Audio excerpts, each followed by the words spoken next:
Break के बाद एक बार फिर से आप सभी का स्वागत है। दोस्तों, पर्यावरण और जलवायु परिवर्तन हम सभी के लिए एक समस्या बन गई है। इसका हल आपको और हमें सबको मिलकर निकालना होगा। तो चलिए जानते हैं कि किस तरह इस पर काम किया जा रहा है।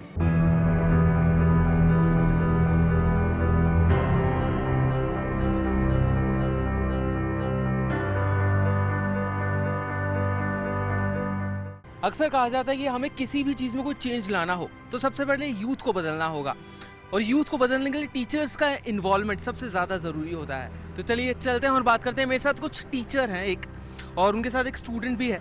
उनसे बात करेंगे और जानेंगे कि भाई वो कितना इन्वॉल्वमेंट दिखा रहे हैं अपना इस एनवायरनमेंट को चेंज करने में। सबसे पहले आपका नाम बताइए। माय नेम इज़ हर्षिका और मैं मास कम्युनिकेशन डिपार्टमेंट में पढ़ाती हूँ। As far as environment is concern, हम अपने तरफ से सिर्फ इतना कर सकते हैं कि जो इंडियन माइंडसेट है उसको चेंज करने की बहुत ज़रूरत है। बिकॉज जो इंडियन माइंडसेट है वो समझता है कि ये मेरा काम नहीं है, ये गवर्नमेंट का काम है।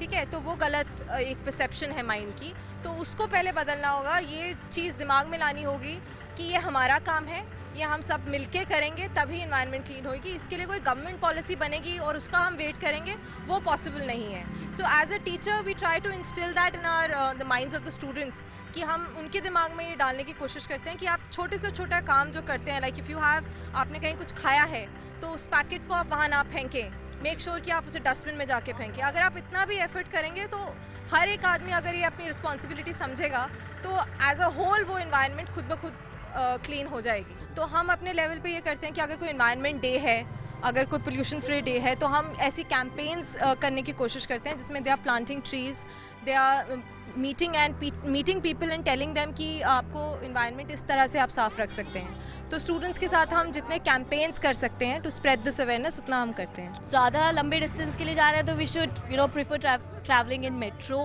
Rather than travelling in a cab और समथिंग, तो उससे एयर पोल्यूशन थोड़ा कम हो सकता है। Plant more trees, make environment more green and happy healthy. हम लोग अपने पे लेके देखें सबसे पहले कि हम क्या कर रहे हैं, दूसरों को ब्लेम करने के बजाय। मेरा ये है कि हर एक अपना इंडिविजुअल उसमें सपोर्ट करे हमको। इसी के लिए मैंने अभी स्कूल कैंपेन्स वगैरह, या अभी सीतापुरा इंडस्ट्रियल एरिया में मैं गई पता करने कि CSR एक्टिविटीज़ कौन कौन कर रहा है, कौन कौन नहीं कर रहा है। लोग कई कह देते हैं बड़ी बड़ी इंडस्ट्रीज़ की हम कर रहे हैं, बट अगर देखा जाए उनके पेपर्स डॉक्यूमेंट्स तो मेरे को देखने को नहीं मिले। तो पता नहीं वो लोग इसको कितना सपोर्ट कर रहे हैं, नहीं कर रहे हैं।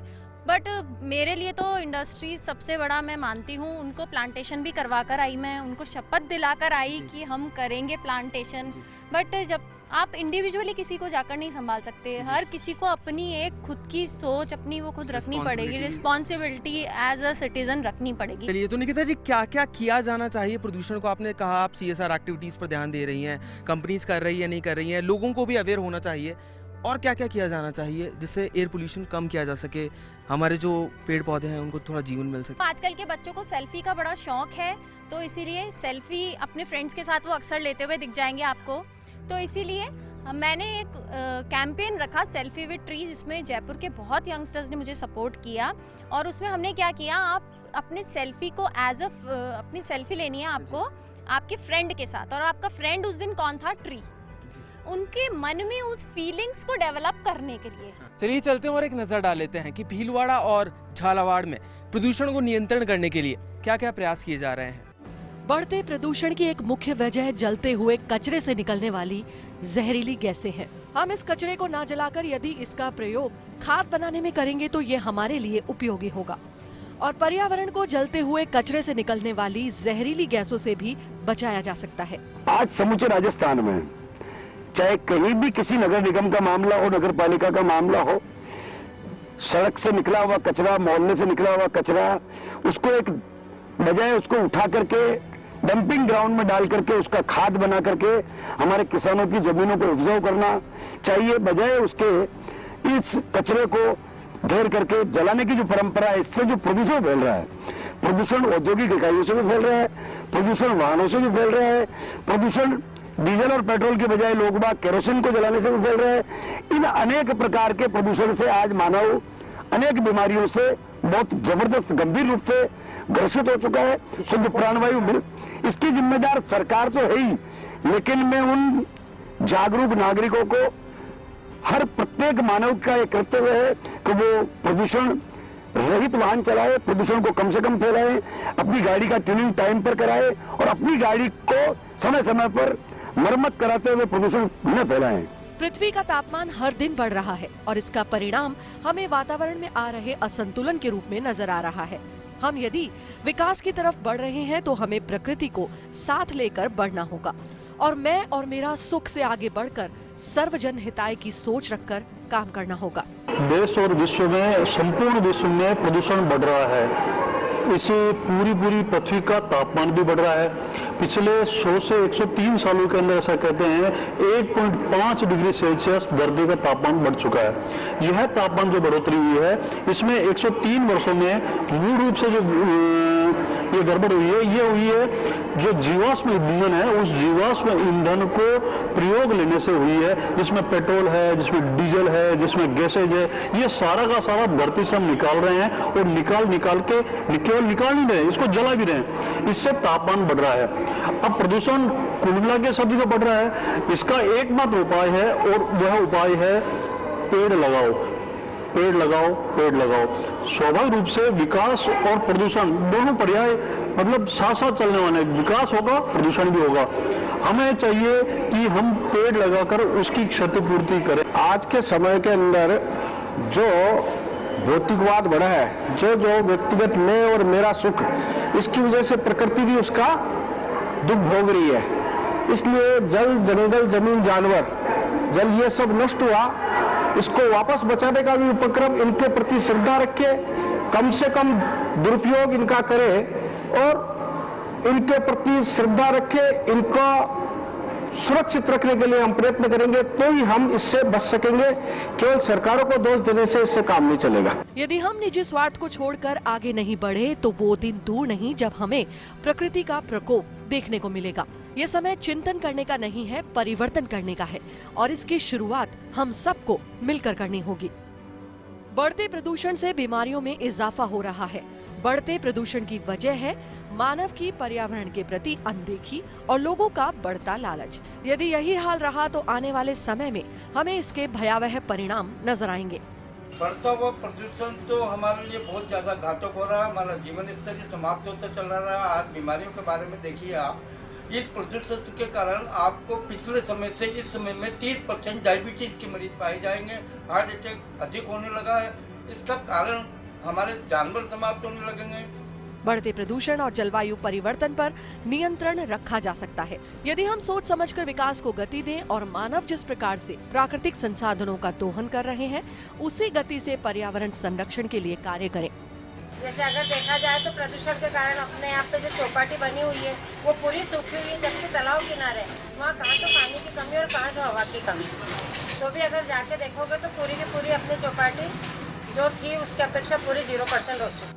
यदि हम अपनी जिम्मेदारी समझें तो जलवायु परिवर्तन और प्रदूषण की समस्या से निजात पाया जा सकता है। जरूरत है तो सोच समझकर विकास करने की और लोभ और लालच से दूर अपनी जिम्मेदारी निभाने की। नागरिकों में सरकार द्वारा जागरूकता लानी चाहिए। अगर हम किसी भी हाईवे को बना रहे हैं, वहाँ से पौधे काट रहे हैं, पेड़ काट रहे हैं, तो उसके अगेंस्ट हमें पौधे लगाने चाहिए, पहली चीज़। दूसरी चीज़, अगर हम एग्रीकल्चर लैंड को इंडस्ट्री में दे रहे हैं तो इंडस्ट्री वाली ज़मीन से जो ग्रीन बेल्ट ख़त्म करी जा रही है, उसके अगेंस्ट हमें डेजर्ट को ग्रीन बेल्ट में डेवलप करनी चाहिए। यह सरकार की ड्यूटी है कि ग्रीन बेल्ट को नहीं देकर डेजर्ट ज़मीन जो है उसको इंडस्ट्री में दें। दर्शकों, अक्सर देखा गया है कि लोग पर्यावरण संरक्षण की तो बात करते हैं, लेकिन पर्यावरण संरक्षण के लिए कुछ काम नहीं किया करते। लेकिन आज इसी मुद्दे पर बात करने के लिए हमारे साथ हैं एक पर्यावरण प्रेमी, जिनका नाम है विष्णु लांबा जी। तो विष्णु लांबा जी, सबसे पहले तो आपका स्वागत करना चाहूँगा मैं। आपका स्वागत है फर्स्ट इंडिया न्यूज़ पर। जी बहुत बहुत धन्यवाद। विष्णु लांबा जी, अक्सर देखा गया है कि पर्यावरण संरक्षण की अगर हम बात करें तो काफ़ी प्रदूषण बढ़ गया है इन दिनों। अभी पेरिस में भी एक समिट की गई थी, जितने भी देश हैं उन सभी देशों के प्रधानमंत्रियों को बुला के, राष्ट्रपति को बुलाकर। तो क्या कारण है इतना ज़्यादा पर्यावरण प्रदूषण बढ़ गया है, उसका जानना चाहूँगा आपसे। विश्व वार्ता है पर्यावरण को लेकर के पेरिस में जो हुई है, उस वार्ता जहाँ पर हुई है, वो जिस ऑडिटोरियम में जिस जगह पर हुई है, वो ऐसी उसमें है। पर्यावरण के लिए सबसे बड़ा खतरा ऐसी है, उसका उपयोग वहाँ हो रहा है। पर्यावरण के लिए सबसे बड़ा खतरा एक कॉफ़ी है, उसका उपयोग वहाँ कर रहे हैं। पर्यावरण के लिए सबसे बड़ा खतरा प्लास्टिक है, वो डिस्पोजल ग्लास का उपयोग वहाँ कर रहे हैं। पर्यावरण की चिंता करने वाला जब रक्षक ही भक्षक हो जाए तो मैं उम्मीद करने की थोड़ी स्थिति में कम रहूँगा। सबसे बड़ी इसके लिए जिम्मेदार अगर कोई है तो जनता ही है, क्योंकि सरकार का कितना प्रतिशत सरकार है, बाकी तो जनता है। तो जनता को चाहिए कि भाई मेरे को मेरा कचरा है डस्टबिन में नहीं डालना है, डस्टबिन में नहीं डालना है, ये जो मन है इस मन को बदलना पड़ेगा। आदमी सोचता है मैं नहीं फेंक देता हूँ, उसको वहाँ फेंकने के बजाय आप ये मन बनाइए कि मुझे कचरा डस्टबिन में ही डालना है, मेरी जिम्मेदारी है। हो गया स्वच्छ भारत। आपको फैक्ट्रियाँ हैं, बड़ी फैक्ट्रियों की बात करें तो उनको ये तय करना है कि मेरे कचरे का निस्तारण मुझे कैसे करना है, उसकी वापस रिसाइकिल करके उसका क्या मैं प्रोडक्ट बना सकता हूँ। मैं पर्यावरण एक नैतिक धर्म है जो सबको पालन करना चाहिए। जिस आदमी को अगर किसी को जिंदा अपने मौत के बाद अगर किसी को शमशान में लकड़ियों में जलाने का शौक है, जलने का शौक है, तो निश्चित रूप से एक आदमी को 5 पेड़ लगाने चाहिए। हमारे घर में 4 आदमी 8 वाहन हैं। आप कितने करोड़पति क्यों ना हो, आपके लिए कोई नियम होने चाहिए सरकार की ओर से। आप कितने लोग, 4 लोग जा रहे हैं, 4 अलग अलग गाड़ियाँ लेके जा रहे हैं, आप लोगों ने तय नहीं किया हुआ है। बिल्कुल सही कह रहे हैं विष्णु जी, आपने CSR एक्टिविटीज़ के बारे में जो बताया वो भी बिल्कुल ठीक है। लेकिन आपसे जानना चाहूँगा वायु प्रदूषण के लिए क्या आपको लगता है वाकई में दिल्ली में जो एक फॉर्मूला अपनाया जा रहा है, ये इवन ऑड फॉर्मूला खासतौर पर जिसे कहा जा रहा है सम और विषम संख्या वाली गाड़ियाँ चलेगी, तो क्या वो इवन ऑड फॉर्मूला जयपुर में या फिर राजस्थान में अप्लाई किया जाना चाहिए? मैं दिल्ली से प्रेरणा लेने की बात तो नहीं कर सकता, क्योंकि अभी दिल्ली ने अपनी शुरुआत की है जी। वो शुरुआत अगर सफल होती है तो हम प्रेरणा ले सकते हैं। हमने एक नया पहल अभी गांव में शुरू की है कि हमारा जो गांव है वहाँ पर हमने एक रजिस्टर रखा है, और उसमें रजिस्टर में हमने तय किया है कि जिसका भी जन्मदिन है वो अपना नाम लिखवा के जाए। अपना किसी की मौत हो गई तो उसका तारीख लिखवा के जाए, किसी के बच्चा हुआ है, किसी की बच्ची हुई है, किसी के अच्छा कार्यक्रम है, किसी की स्मृति का कार्यक्रम है, मौका कोई भी होम पेड़ लगाएंगे, ये हमने तय कर दिया। आज राजस्थान का पहला गांव है लांबा टोंक जिले का पर्यावरणीय दृष्टि से आदर्श ग्राम बनने जा रहा है बिना सरकारी सहायता के। हमने हमारी सुख सुविधाओं के लिए प्रकृति के साथ जो खिलवाड़ किया है उनका परिणाम हमें अलग अलग रूपों में देखने को मिल रहा है, लेकिन हमें अपनी जिम्मेदारी को समझना होगा और एक अच्छा नागरिक बनना होगा, क्योंकि हमारे सामने चुनौती है विकास के साथ साथ पर्यावरण को संरक्षण करने की। हमारी आज की इस खास पेशकश में इतना ही। आप सभी देखते रहिए फर्स्ट इंडिया न्यूज।